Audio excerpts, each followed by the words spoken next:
Good morning, everyone, and welcome into Rounding the Bases Live, presented by Enterprise Bank and Trust. I'm still Joel Goldberg, as I've been every day that we've done this podcast, and I hope that your Thursday is off to a good start.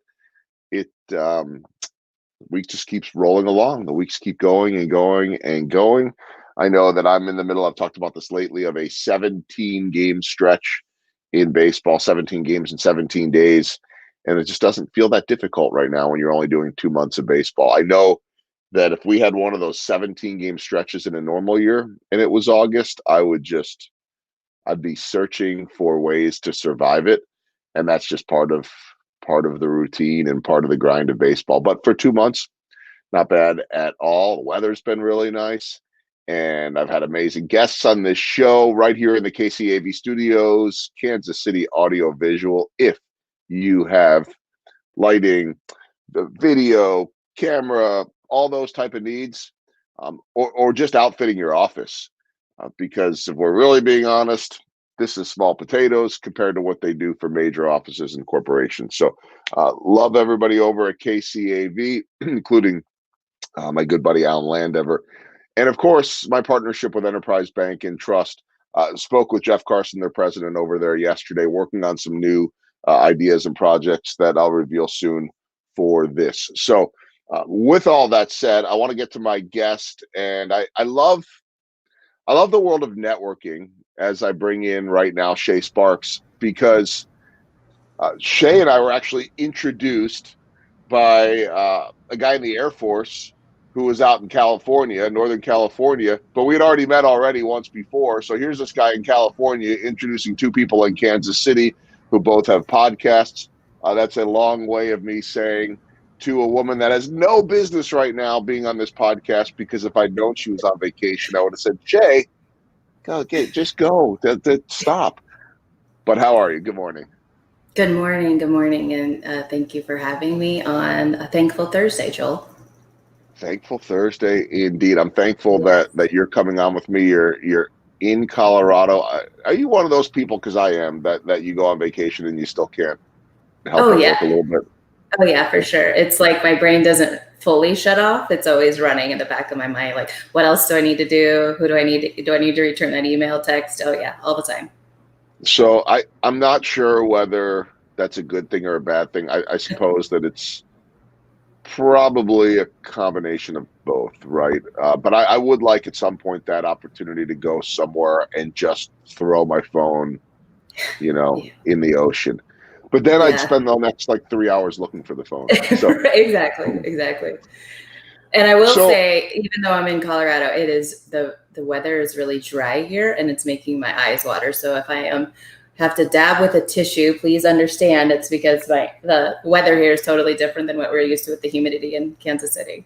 Yes, we are used to that humidity. That's okay. I just didn't know, maybe it was me, bringing the emotion and all that kind of stuff. But, you're making me tear up already. Yeah, just like that. I haven't even said anything. Okay, so Sha, you have such an interesting story, because when I came onto your podcast, and as you and I talked, I thought, this is a woman that has this extensive military background, and so we certainly align in the sense of a love of military. But with so many of your podcast guests being involved in the military, and we'll get into the rest of your background, by the way, too, in a moment, I thought, hey, this woman's like a long time military person, and that's not necessarily the case, but you've really found this lane with the military, haven't you? Yeah, it's really interesting how, one conversation leads to another and another and another. And that's really what happened. And I am a coach and a speaker, author, podcaster, and really around empowering people. And the coaching was more towards empowering women. And one conversation of, hey, you could work with veterans. And I thought, what? What do you mean I could work with veterans? And my thing I do with my coaching is I transform trauma into treasure. So he was kind of taking that and going, well, veterans go through trauma, so you could totally help them. And I went, wow, that never crossed my mind. However, I had noticed this pattern of veterans kept I kept meeting them. Like they kept showing up in my life, and it was like, whether it was a networking event or introduced by, another connection of, hey, you need to meet this person, you need to interview this person. And next thing you know, I'm like, I like have like 20 new best friends. And I'm like, how did this happen? So yeah, that's how it kind of slowly started to shift. So here you are as someone that is extremely involved in the veterans world. And by the way, I think that that's a great lane to be in too, because there's so many cool stories. And, obviously you have the ability to share those on the podcast, but let's go back a little bit here. And, you rattled off a lot of different responsibilities, if you want to call it that. But I know you are the CEO, which stands for Chief Excitement Officer of Sparks of Fire International and certified fearless living coach. So you are a coach, you are a speaker, you are a podcast host, you are an author. How in the world do you have time to do all of that? Well, that's a really good question. I have a great network of people around me that really support me in whether it's editing my podcast or making sure that I am at the right place at the right time, or I have, just a really great support system. And some of them are friends who, just reach out to me and check on me a lot, because I do tend to overwork, like on vacation. And most people may have, several dogs or cats or children, and I don't have any of that. So that's how I can have time to do that. And on top of that, hairdresser too, right? Yeah, that's true. Yes. I have a salon too. Yes. Yeah. Oh, by the way. So. Oh, and by the way. How do you balance all that? And I don't mean from a time management standpoint, although I certainly, you alluded to that a little bit, because I certainly am continuing to try to evolve and figure out how to best manage my time. Because I think you and I are similar in that sense, that we have like stuff all over the place. And I think that's the way we're wired. Right. I could speak for me, but I'm pretty sure that's true for you too. But Absolutely, how do you kind of bring all of that together? Because you're talking about a lot of different worlds too. Yeah. And yet it all works. Yeah, I think so. I'm a very spiritual, grounded person. And every morning, just like today, I deem Thankful Thursday. So every Thursday is a Thankful Thursday. But truly, every single day is I start out my day with a thank you note to God. And I just journal it. And I really feel like that grounds me in who I am every single day, and what my mission is, my purpose, whatever you want to call it, is that He is doing through me while I'm here. And when I think about it in that sense, it's work, and yet it's not. It's just really so much fun that I can't wait for the next conversation. I can't wait for the next interview. I can't wait for the next coaching client. I can't wait for the next book to come out. It's just so exciting that's why I'm the Chief Excitement Officer, is because then I get excited when I see other people get excited about their life. And so it's just I don't know how to describe it. That's why it's the Sparks of Fire. I think it just starts with a small little spark, and then it just grows and grows and grows and grows. So I don't know if that answers your questions, but that's kind of how it feels to me. Well, it does. You have, I think you have a passion for life, and you have an energy for people and for helping people. And so, which I think, look, if you're a coach, you have to have that. And obviously not everybody has that at the same level, and you have to have expertise and all of that. But you also, you have to have that ability to be empathetic and to be able to listen too, which is something that I've noticed for you is you want to know about people's lives. You want to know what's going on. And I'm guessing you could tell me that when you talk about fire, you talk about energy, that you draw that energy from others. Oh, absolutely. In fact, I really found that from being a hairstylist in the salon. Is my energy came from all of the clients that would sit in my chair. And they would tell me that their problems or their challenges or whatever they were going through, good or bad. It could be like, oh, I'm pregnant and we're having our, third child, or it could be like, oh, I'm going through a divorce. I mean, there was all the gamut. And I have men clients too, so they would tell me about, what was going on in their lives. And I just started, again, noticing a pattern, and it just seemed to be recurring, that they were asking me for either advice, or I would ask the right question and they would come back the next haircut and they would say, whatever you said to me, it would just impacted me so much. And it changed who I am. It changed, the dynamic of the relationship with my family or my boss or my coworker, whatever the conversation needed to happen. And then they would start saying to me, you should be a coach.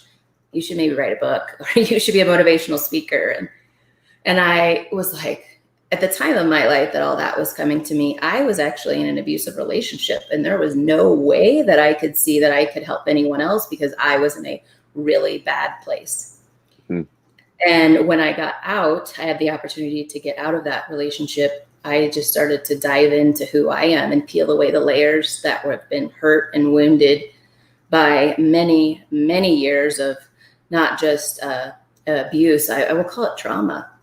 And after having gone through what I had went through and the things that I've learned from therapists to books to hiring coaches, is that we don't, as a society, we don't really talk about how trauma is what happens in our brain. And so there's an experience, a circumstance that happens, and then our brain is processing it as trauma. So we a lot of times will say PTSD with military, but it is everyone. Everybody who's gone through a traumatic event has some sort of PTSD. And so for me personally, when I started to heal and whatever I shared, what I went through personally, I saw this shift, if you will, in the people around me and the people that I shared it with. It was like when I share the obstacles that I overcome, it just kind of inspired them to go and do something for themselves, whether it was the same thing that I did or it was something a little different. And then it just created this little spark inside of them. And over the years, I mean, this has literally been a probably 2-decade process. And over the years of watching this happen over and over and over again, it's like when you share your obstacles that you've overcome with anyone, it sparks a tiny spark of, ignites a tiny spark of hope, love, and connection in that other person. And then it goes like a ripple effect, right? And then it kind of goes out into their community, their job, their family, their business. And it's like, wow, how amazing to see that. Almost like explosion, if you will, just from that one conversation to where they end up going. So again, that's part of why I do what I do, because it's just it's such an amazing, beautiful thing to watch. Well, it's your why, and I suspect you probably always had that. It just took a while, as it does for most of us, to figure out exactly what that why was. It was right there. And it sounds like through your experiences, I'm also interested though, and I'm not asking for details in any way, but as you were sitting there helping all of these people as they would come into your chair, that's what you called it, a salon still, right? Like I know at the barbershop, Yeah. For the chair, right? Yeah. And I think it's the same at the barbershop. Like I don't want to make this a male thing, a female thing. I mean, generally it's men at the barbershop. Probably more women at the beauty salon, but not all. But I think most people sit down in the chair and they're looking, not all, for a conversation. Maybe some people just want to be quiet. You sense that, right? They want to be quiet, cut the hair, move on. But I don't know. I mean, I sit in the chair. I want to take that time to chat. And sometimes I don't know if it's like the the taxi cab confessions. It's not quite like that. So, in theory, you probably know your hairdresser, your barber, or whatever.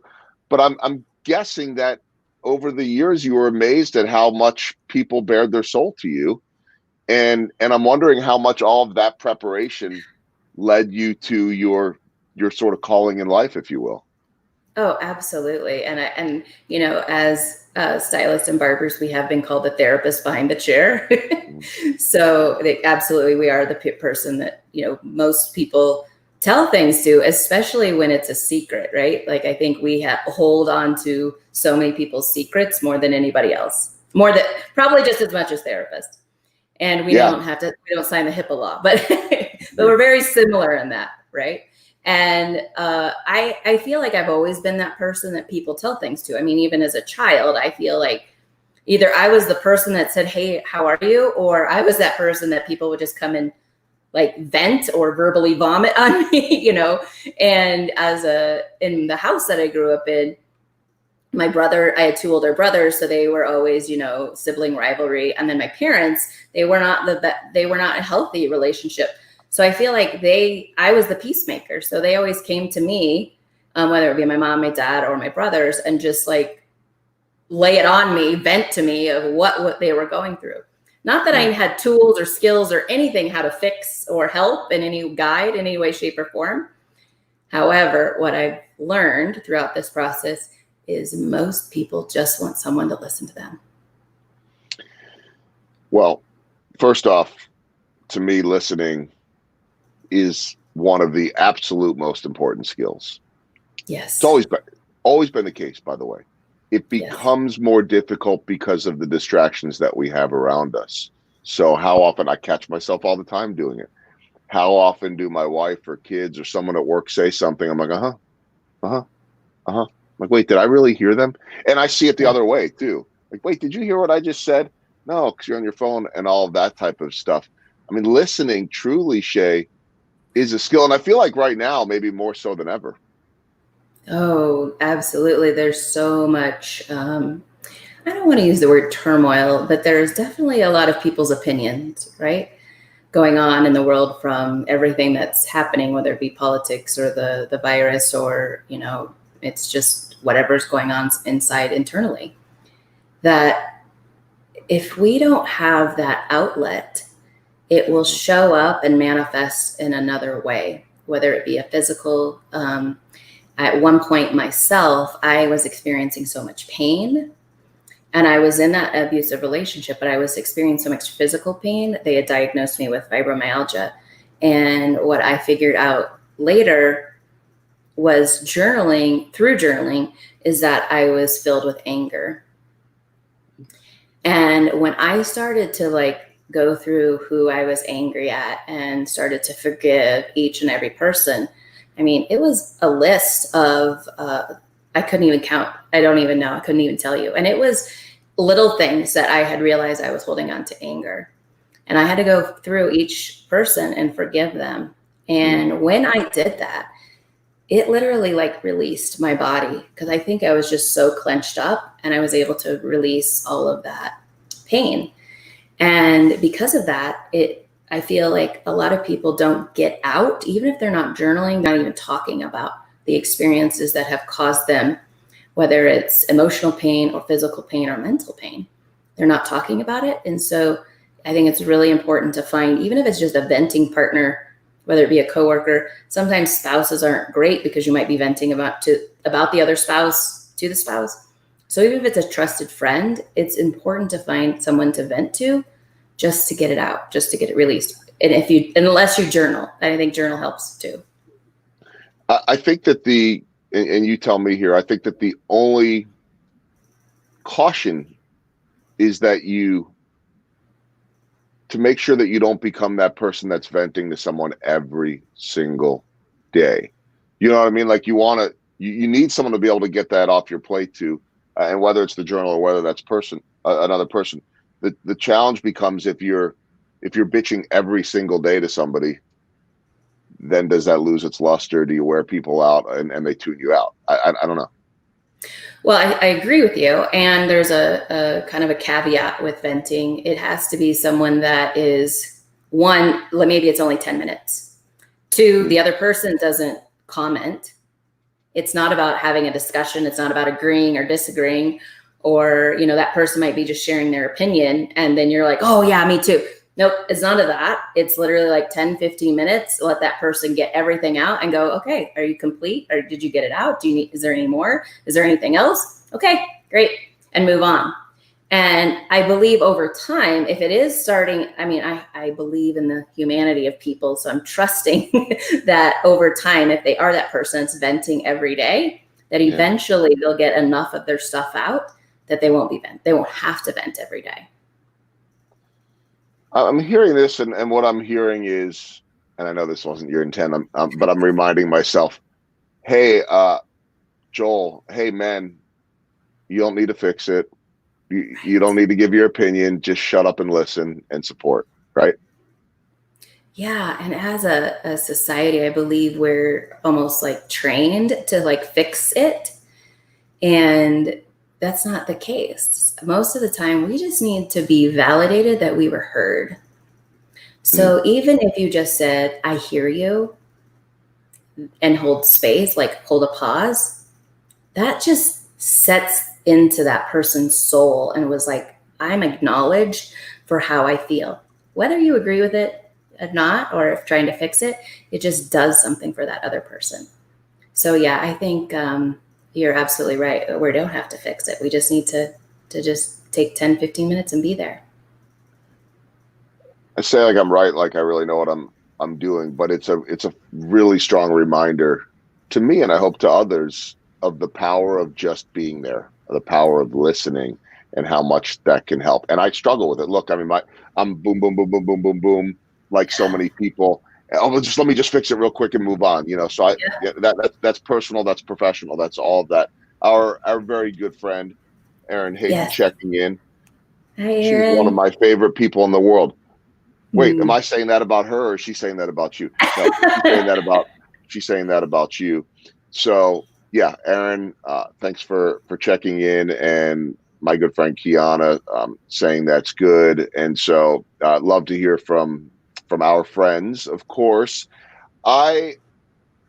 This made me think a little bit. So I was looking at your website, and it says, actually, let me just share it real quick, because I think that a lot of people will relate to this. And where did I want to go? Right up to here. Okay. Ever feel like you're an imposter, or maybe feel frustrated on how to clarify your vision or how to communicate more effectively with your team? Maybe you are no longer fired up about life right now, like you're on a hamster wheel. And I was reading that, and I just had someone very close to me almost say the same thing to me 2 days ago. Feels like I'm on a hamster wheel right now.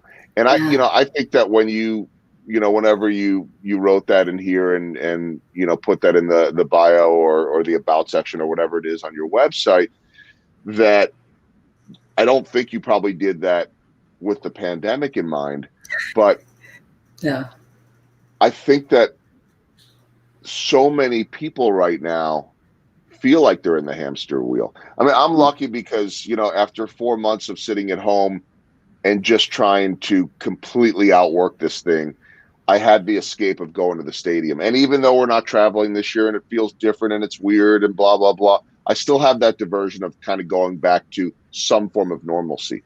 But I think a lot of people don't.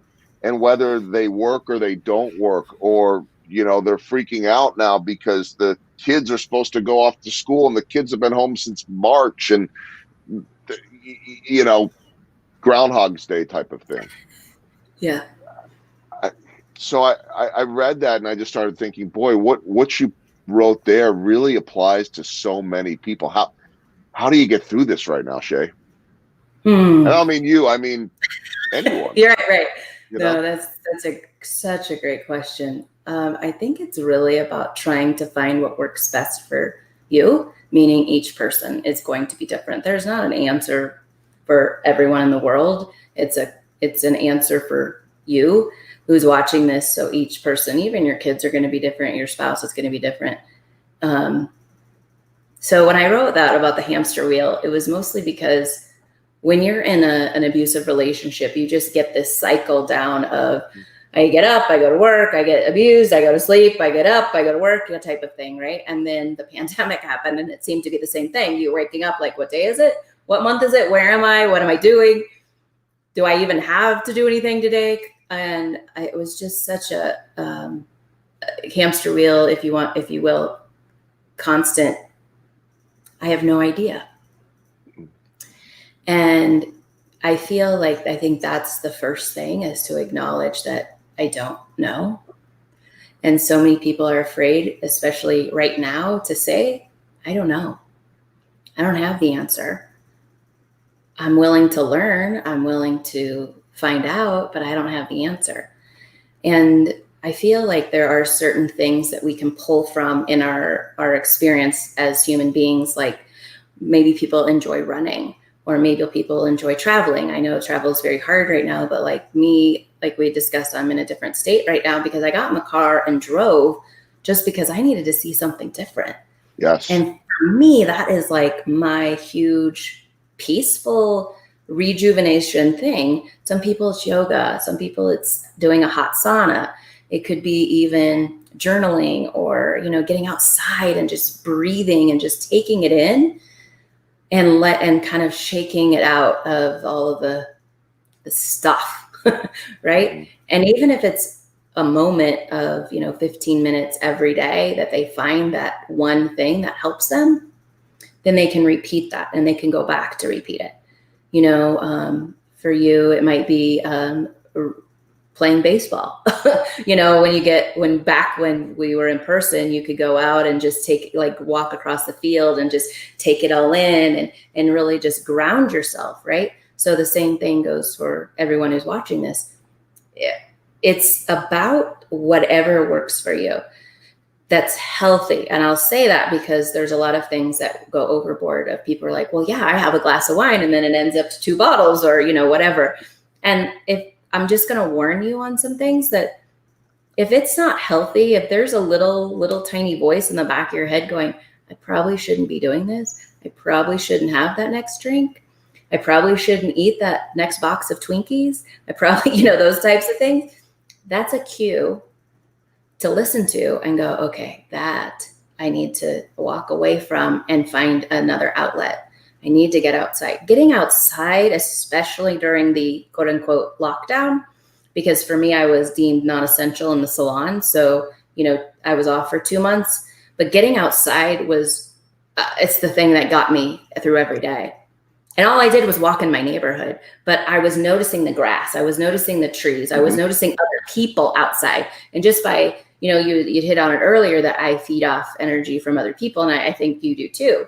So just going outside and acknowledging, like seeing that there was other people was like fulfilling. It was like, oh yeah, I'm not alone in this world. And I think especially right now, since March, is to understand that you're not alone in this world. And anyone who's gone through trauma, you're not alone in this world. And I think that is the key takeaway from all of this, is to know that even though we're experiencing it differently, we're not alone. So powerful. It really is. And I find myself thinking about these type of things every single day during the pandemic. We're still in the pandemic, but, during those first few months and being out of baseball, I did. I mean, we would get out and walk or go ride bikes or something like that almost every single day. And it's been weeks since I've done something. As a matter of fact, this morning before you and I came on, I looked and I said, okay, I've got Shay's podcast at 9. I've got another podcast I'm doing at 11 something, I think. And then really I have nothing on the calendar until I go to the stadium. Now, I know things will just start happening, but I just jumped in and I said, okay, I'm going for a walk at this time. And I put it on the calendar. And at this time, I'm going to work on my book. And at this time, I'm going to work on a virtual pre-recorded speech that has to get done. And it was almost more of like now we'll see if it happens, right? But it was almost like I can't keep going day after day after day of, oops, I didn't get to that. Oops, I didn't get to. At this time, I'm going to answer emails for these 30 minutes, which I know the people that are really structured are great at that. But they also figure out how to truly value their time. And I think that when you value your time, you value yourself. And going back to what you said, whether it's journaling or whatever it is, you need that. Mm. And I know that so often I will sit down here in this chair at 8:45, 8:50, and then I look up and it's 4 o'clock and I need to get to the stadium. It's like, Right. wait a minute. In a non-pandemic time, I was going to the stadium around 3. Now it's 4, 4:30, even 5, because I've got no one that I could talk to face to face. As a matter of fact, that Mm. while we're on right now, I just got a text from the head coach at the University of Florida. I've never met him before. His number was passed on to me, but one of our young star pitchers tomorrow night, or is pitching tomorrow night, and the guy he's pitching against, they were teammates at the University of Florida. And so, it's boom, boom, boom, boom, boom, boom, boom. And you have to be able to just slow it down. And Yeah. so you're preaching to the choir, you're speaking the gospel here. There's no doubt about it. It really resonates with me.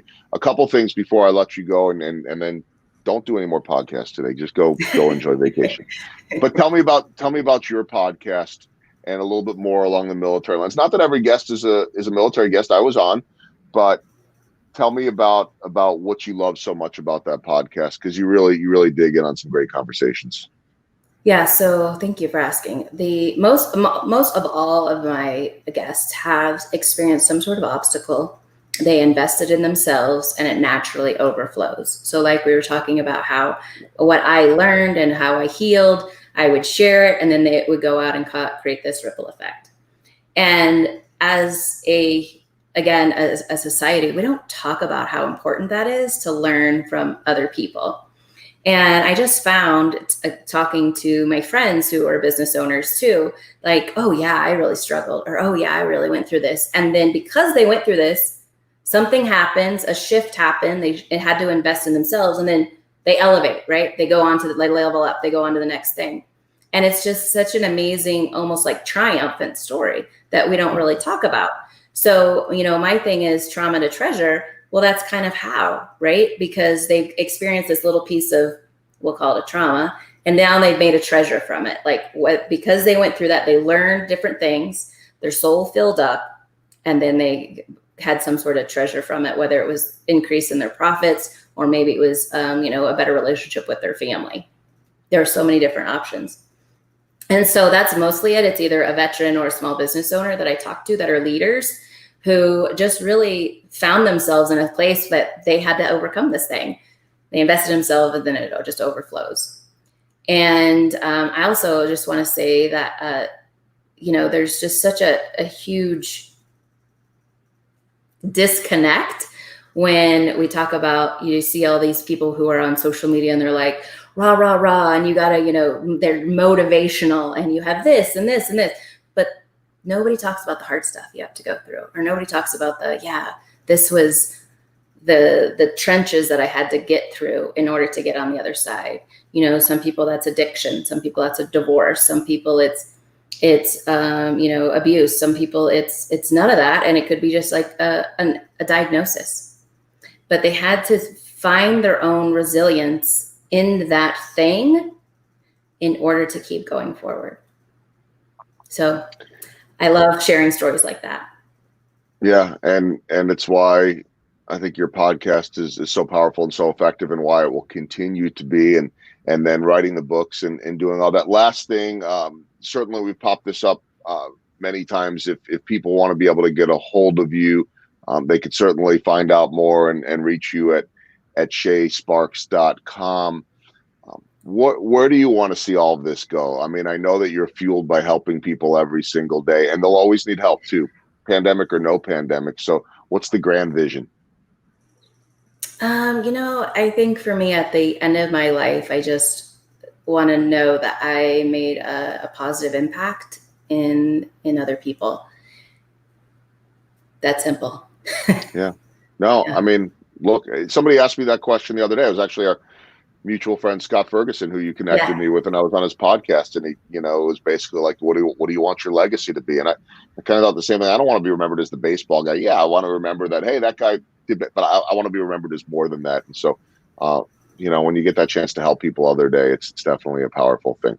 Okay, here is my mandate to you. My mandate to you is, I got one more question I got to throw in here, and this is from Judy Tomat, who has been a guest and does amazing work in the foster care community. Have you worked with kids in foster care and the trauma they experience? I have not. However, I do know someone who has. So if you reach out to me, I can definitely connect you. And that's another thing I love to do is connect people. So Judy, please email me or reach out to me. I'll connect you guys. Yeah, that'd be great.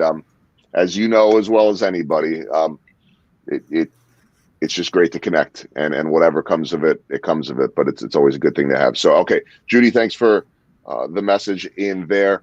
My mandate to you, Shay, is not that you need my motivation or advice, is to go enjoy the rest of your vacation.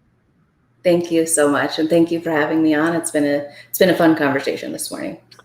It's always a fun conversation, right? Yes, And again, people can get a hold of Shay at ShaSparks.com. Sometimes I couldn't type it there. She puts like the line above the A so that everybody understands exactly how to pronounce that name. But very memorable and amazing information, extremely inspirational. So Shay, enjoy the rest of your vacation. Be safe coming home, and I look forward to talking to you again soon. Thank you. Have a great day. All right, you too. Sha Sparks, what an amazing guest. So happy to have her on. And thanks to all of you for watching.